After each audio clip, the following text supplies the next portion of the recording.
Hi everybody. One of the questions I get asked the most these days in terms of like writing advice is, how do you get an agent? And I think it's one of the most mysterious elements of publishing. There's no easy out there guide. So I thought I'd talk a little bit about how you do it, or at least how a lot of writers I know did it and how I did it. Why do you need an agent? I mean, that's the question a lot of writers ask in this day of Amazon and self-publishing, when it seems like if you've got a book, you just plop it up there and fame follows. In general, not for everybody, but for most writers, an agent is necessary because most traditional publishing houses, most mainstream publishing houses, will not even look at a manuscript that doesn't come from an agent. System that's developed because they got deluged with manuscripts years ago, and so they started wanting a gatekeeper, and agents, literary agents, were the gatekeeper. Really, the first step that I took when I finished writing my first novel, and the first step that most writers I know took, was to research agents and then to figure out how to submit to the agent rather than worrying about the publisher. So what the agent does, aside from representing you to publishing houses and pitching your book to publishing houses, is advise you on how the industry works, help you edit your book, take a look at, honestly, at the flaws in your manuscript and help you fix those, and defend you, represent you, support you, champion you within the industry in a way that helps, especially for new writers, for debut writers. You need somebody out there shouting your name to everybody, otherwise you can disappear. Like, this is one of the toughest businesses you can get into. Like, publishing is not a kind industry. This is not an easy job. It looks great. I know how it looks from the outside. I've looked at it from both sides. This is tough, man. This is the NFL. This is big time. And doing it on your own is tough. That's a hard one to do. It doesn't mean it's unrewarding, and it doesn't mean you can't do it, but it is nice having somebody whose entire job is understanding the business and supporting you. Like, that is just, like, to me, it's invaluable. So yeah, that's why you need one, in my opinion. That's certainly why I need one. You can definitely not have an agent. And I know several writers, self-published primarily writers, who do not have agents and who are really happy, like doing quite well. You can do incredibly well self-publishing if you're lucky, and if you just hit the right genre and the right note in your books, and you reach just the right population. Basically, if you get lucky. If you get lucky in self-publishing, you can make a fortune, and you can have like millions of fans who love you. There are quite a few authors out there doing that. It's just that there's millions more who don't succeed doing that. Millions. The odds aren't great. So you have to just hit everything right, and it requires a lot of work. You're your own marketer, your own PR person, your own publisher, your own editor, your own cover designer, your own blurb writer, your own outreach person. You're the person going out there finding other authors to help blurb your books and support you. And that is a full-time job. And not many people can quit their jobs and do this all on their own. And I have so much respect for those who do. It is so much work. And I have, as some of you know, self-published some of my books in countries where, for a variety of reasons, either the publisher went out of business or the books got dropped because trends changed or whatever, and I've self-pubbed in those countries. And just doing that in countries that aren't my major markets is a lot of work. Finding a cover designer, getting rights to the images, like the work that goes into putting out a self-pub book properly so that it's a satisfying thing to pick up. It's massive. So you can do both ways. You just have to be ready for it. When you're on your own, and when you've got somebody, at your back. So it just kind of depends on you, really. Okay, so let's say you're ready. You finished your manuscript and you've polished it, and you've had trusted friends read it and give you their feedback. And if you're really diligent and you know somebody who's a proper editor, you've even bribed or tied them up in the basement and made them, not that I'm suggesting this, edit your book, help you edit your book so that it's as best it can be. So then what do you do? Like, where do you find, there's thousands of agents out there, like, and anybody can call themselves an agent. So you don't know necessarily if you're getting a good agent or just one of those people who wants to be an agent and says, I'm an agent. It's a tricky business. So first step, I advise, is knowing the genre that you're in. So if it's crime, a lot of, we'll pause. Someone has dared to walk down the footpath. How dare they? How dare they?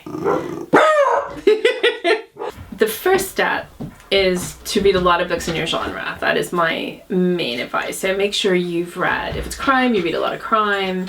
If it's romance, you read a lot of romance. And I know you've already done that, so. Take the books you like the most, the ones you admire the most, that are closest to what you're trying to achieve, and check the acknowledgements. At the back of the book, usually it's at the back. Almost every author worth their salt will have thanked their agent back there, and they'll put their name, usually the agency name. Make a list. Make a list of those agencies.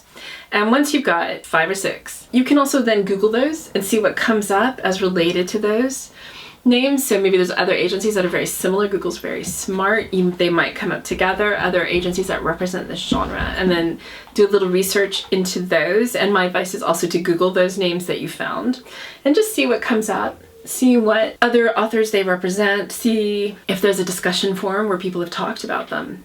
These are all useful things to help you decide if these are the right agents for you. I watched videos of my agent, who wasn't my agent then, being interviewed at various book fairs. And so I could hear her talk and like get her thoughts on these various things in the industry. Like I went that far before I decided, yeah, I want to apply to you, you're cool. And that's the sort of thing you're looking for, because you're also looking for personality. This is the person who's going to have to lift you up when it all goes to hell. And this is the person who's going to be by your side when, you know, you're going to big events and big meetings. You want to feel confident in them. So you're looking for a lot, an emotional connection as much as their ability. Once you've got all that, then it's a straightforward shot from there. You've got your list, keep your list, and start working that list. So now you've found the agents that you like, who look like they could be part of your team. So the next thing to do, and this is so dull and I'm so sorry, just you have to go on each agent's website and research their submission criteria. Oh, so boring. But each one will have their own rules. How much they'll accept, how they'll accept it, how they want you to get it to them, what they want you to say. And that is really important because they use this as a means of weeding out people who aren't serious. So if you don't follow their rules and it isn't sent in the correct way, they don't look at it. They just don't look at it. So then that's wasted. So really research. And once you've done that and you've, you know, changed the borders on your manuscript and you made sure everything is double spaced or 2.5 spaced and that it dances and sings at the same time, and they will all require this sort of nonsense and it's covered in chocolate. Once you've done that, your chocolate covered manuscript, then you need to write your cover letter. And the cover letter is so much harder to write than an actual 100,000 word manuscript. The cover letter has to be like, it has to grab you. It has to be your chapter 1, man. It's got to like sell you, sell the book, sell your future, sell your abilities to survive this business. So, I mean, what pretty much everyone will tell you is paragraph 1 is you. Who are you? I am this person who's written this and I can do this. Paragraph 2 is your book. The manuscript I'm sending is about dogs at war with cats in a world floating in space after a horrible crash of a rocket on the moon. And it's exciting and thrilling, and make it exciting and thrilling if that's what you're doing, or if it's romantic and huggy, make it super romantic and kissy. Like, it needs to be the essence of your book in about 8 lines. Keep it tight, keep it short, keep it succinct. This will take so much longer than you think. And then the paragraph after that is, I intend to write more books in this genre, or I intend to write, this is the first in a series, or I would like to write 100 books along these lines, whatever your plans are for future books, so that they know you've got a plan. So quickly come up with a plan. And then the last paragraph should have like a little bit about your background relevant to what you're doing. So like, I was an editor, I was a writer, I've always written, I have this blog, I tap, shoe, dance so fast, and twirl a baton while standing on one toe, whatever. Like, no, that's not what you should include, but you know, things that are relevant, that show that you've had, like, you work hard in some way, because it's a hardworking business. So if you can show that you've worked hard, it doesn't have to be writing, it doesn't have to be anything, but you have to be able to sum yourself up in a good paragraph, just as well as you can sum up your book. And then, thank you very much for your time. I look forward to hearing from you. Future famous writer. Like, that is then you're done. And polish that letter until it glistens. You want it to glow. That is the thing you're gonna spend the most time on. And you can send the same letter to every agent, but that letter has to be so darn good And I mean, my agent told me specifically that she chose me because of the letter. I mean, she read the first maybe 100 pages in the initial submission, but she always talked about the letter, which I worked on for ages. I had a one-line pitch for my book. I had a paragraph about the first book and a plan for the series, and she used to use, like, that was her main reason for signing me. And she's a super famous, amazing, all singing, all dancing agent. So that's what you want to do. That's how you do it. That's how you get in, is your letter. And also a damn good manuscript. Those two things. That's nothing much. Nothing much. Easy peasy. I've got a hair in my eyebrow. What happens now? Your eyebrow. Okay, there we go. This long, I can feel it's really annoying. Okay. Okay, so now you've got an agent. Congratulations, well done. I knew you could do it. Okay, so now you're famous, right? Okay, now things got slow.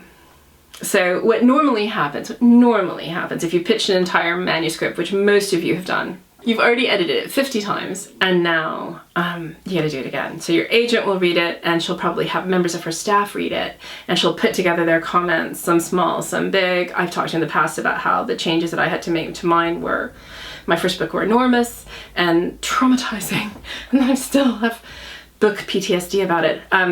So expect it. It might happen. It doesn't always happen. Sometimes they're like, it's perfect, we'll send it out. And I hate those people. Whoever you are, I hate you. Because I've never experienced that with the first book. But there'll be edits. You'll go through it again for the 5,000th time and polish it. And maybe edits again and polish. But while you're doing this slow process, which will take much longer than you think, she'll be deciding what to do with it. She'll be choosing from, if you've got a good agent and you've done well, then she'll know so many editors, and she'll know what they're all looking for, and she'll be sort of matchmaking who's looking for what you're doing, who's most likely to be enthusiastic, and she'll start sort of dripping information to them, like, I've got this great new client, she's so awesome, her book is so incredible, I don't know if you're good enough for it. Like, that's what I imagine agents saying, I don't know, editor, I don't know if are you worthy of this book? Like, this is how, this probably isn't right, but this is how I imagine their conversations. Anyway, that's the sort of thing, more subtly, that she'll be doing. And people who are feeding back, yeah, I'm really interested in that sort of thing, those are the people she's going to be going to when she's sure it's ready. And then she'll be also writing a pitch for it, which is a one-pager. And, like, this is all happening behind the scenes. And you will hear absolutely nothing, and you'll think she's doing nothing. But she'll be dancing as fast as she can. And so then it will go on submission to publishers. Submission is a different video in itself. You will have nothing to do with it. You will hear nothing. You will be in a void of tragic panic, wondering what's going to happen. That will take time too. So basically, once you get an agent, hurry up and wait. Like, it all slows down, and the wheels of publishing turn remarkably slowly. So calm your heels, everybody. Calm your heels. It's gonna be, you're in this for the long haul. So get patient. But if you've got an agent, you're doing great. So that's it. Those are my tips on how to get an agent, and I'm so glad you were here to endure, not my most exciting, but I think a really kind of strangely valuable bit of knowledge to have in one place. So I'm doing this for the writers out there. I will be doing more of these writery tip videos coming soon. So if you have any questions, any issues you'd like me to address, put them in the comments, and maybe I'll be able to do a video about that soon. I should do a reward system for this. I think if I choose your comment and make a video from it, I should give you a book. Don't you? You probably think that, don't you? I think that too. So you'll get a book. I just came up with this plan. So definitely comment. And if I choose yours, I promise I will get in touch and we will DM each other like long lost friends, and I will send you a book for absolutely nothing, because that's how I rock. And come back soon. Watch the other videos. I have more videos for writers around on the same like playlisty thing, and hang out and subscribe to my newsletter, and just generally be here now.